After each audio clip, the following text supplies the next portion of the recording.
Hey guys, this is Eve. Thanks for tuning into my YouTube channel. This channel is dedicated to exploring various topics in the metaphysics, looking at them from a very occult standpoint. And so I like to disclose in all of my videos that my videos for a small fraction of the world's population. They're referred to in the Bible as the 144,000. Okay, so these are people who have Rh negative blood. And so Rh negatives, we make up 15% or less of the world population. If you're a black Rh negative, that means that you are 4% or less. Okay, so my blood type is a B negative. I really wanted to talk a lot about my situation. I'm sure correlates to a lot of other Rh negatives or whatnot. But the thing is that people who have Rh negative blood are considered to be royals or royalty, right? Royals, they wear a crown, okay? And so we're very much more in tune with the upper chakras, the pineal gland, and the crown chakra, okay? And so the crown is where you are very psychic and very psychological, okay?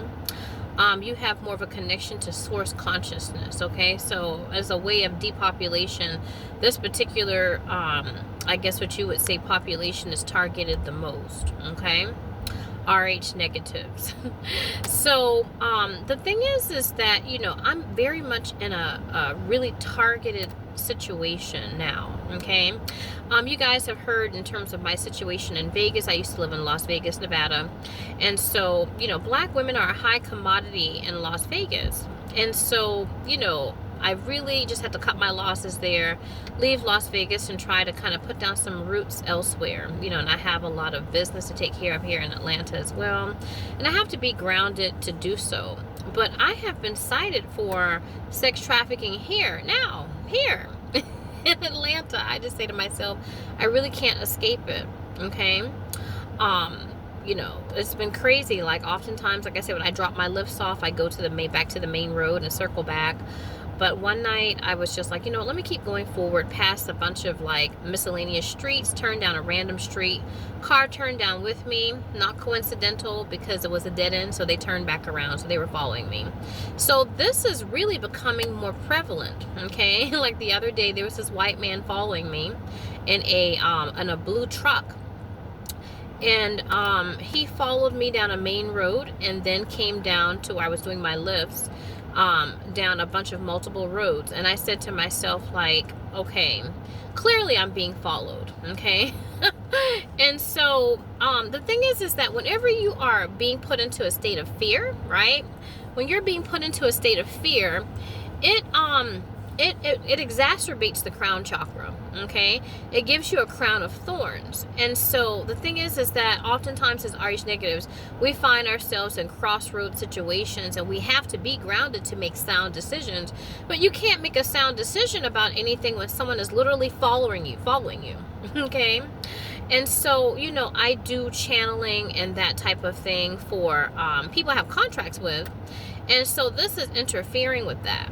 But I feel like, many people, not many, I don't channel for a whole lot, but the people I do have contracts with, I feel like they will be okay. You know what I mean? Because I'm an intermediary or a medium or whatever you want to call it, clairvoyant, what have you. And so I basically take information from people's subconscious and give them the information to their ego on earth. Okay. And so, a lot of the souls I'm working with or whatnot, they've made some really good strides and really good progress in healing themselves. I'm used to help them heal themselves. And so, like one particular soul, he's definitely, he's come a long way. He looks like a totally different person to me in lots of ways. And, I'm so grateful to have served this particular soul. He is a wonderful, wonderful soul. And he looks more and more like his wife every day. And so, I don't want to take away his ego, but I do want him to be in touch with this feminine aspect of himself that has been following him around and lamenting because it could not get in touch with him. But through me as a medium, it has. And so, I feel like he feels, that he is not guilty, that he's not responsible for anything that he's done really in this incarnation, because he was so cut off from the feminine.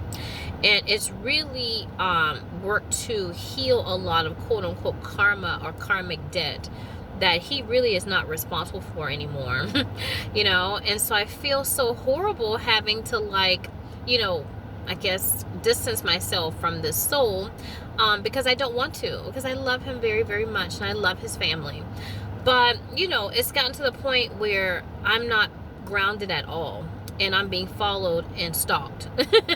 And so in order to do channeling work, you do have to be grounded to a certain extent, or you could run into mental, emotional, and yes, physical harm. I don't want to be raped, because this particular soul I'm talking about, I'm very attracted to him. This really is a part of our contract, and also it was what was needed in order for the contract to work, so to speak. And so, the thing is that there's a lot of energy that is radiating from my root chakra. So I had to give up a lot of root chakra energy or life force energy in order to be able to infuse it within this soul to actually, channel, to pull the feminine out of the soul and ground it into the physical. Okay. But the thing is that energy now is not dissipated. That energy is locked in my root chakra, and it has to be dissipated. It has to go somewhere, So, with that being said, I really, need him to work with me to dissipate that energy. And so, there's many ways, there's certain ways to dissipate that energy, but the way that I want it dissipated is not the way that he can do it right now, right now at least. So because of that, there has to be a certain level of distance, okay, to have the energy kind of neutralize, fizzle out, that type of thing, to where I'm not attracting people that I don't want. And so it's very difficult, because when that potent energy is there, it can attract predators, right? And physical, like I say, rapists, physical, what is it? What'd you call it? Like physical altercations, things like that. You see what I'm saying? So distance is definitely required. And he probably needs to do like some type of ritual, or probably constant rituals, to kind of distance himself from my energy, to kind of bring it, to make of a somewhat of a like a disconnection, to make sure that the energy is like more neutralized, right? It's not polarized. It's super polarized, and it's super I guess what you would say, what's the word? It's how do I put it? It's thick. It's a thick energy. It's not a flow. You see what I'm saying? So because there's no flow in terms of that energy, and that energy that's locked into my root chakra, it has to be dissipated. Okay. And so, I feel like, his family is really at a good place. He's really done a lot of work to heal himself, to bring out his feminine, to heal his wife. To actually intercept situations that could affect his children. He's done so much. And so it's been really it's been a pleasure to work with him. Really a pleasure to work with him, and to, work with him to help people who are around him, and souls who are around him, to actually be healed. I feel like he has had a lot of judgments from souls that are around him. But really, if it were not for him and his inheritance, then those souls would not be healed, and they would not be protected. So ultimately, despite the fact of how he looks on earth, he was the one that protected them. And so he is a wonderful father and a wonderful soul.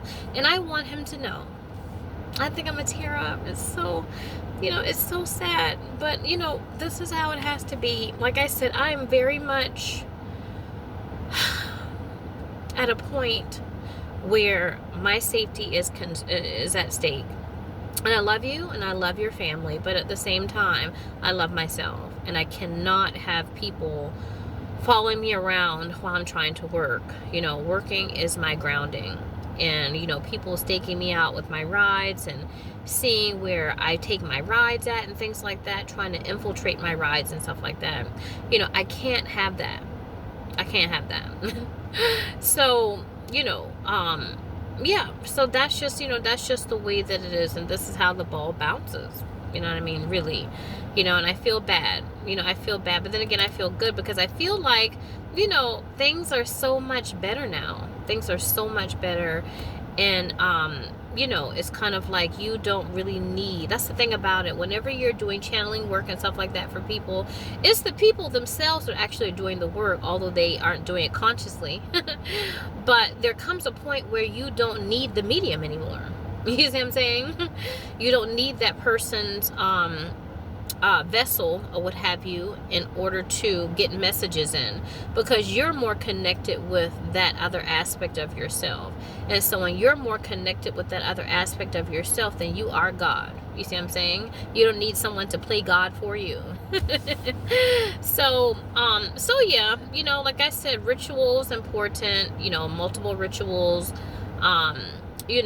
fizzle out the energy or whatnot, neutralize the energy. And so, you can be more in alignment with yourself, and I can get more grounding. Okay. So I don't have to attract crazies and needy short dicks or what have you, So anyway, guys, that does it for me, and I will see you in my next video.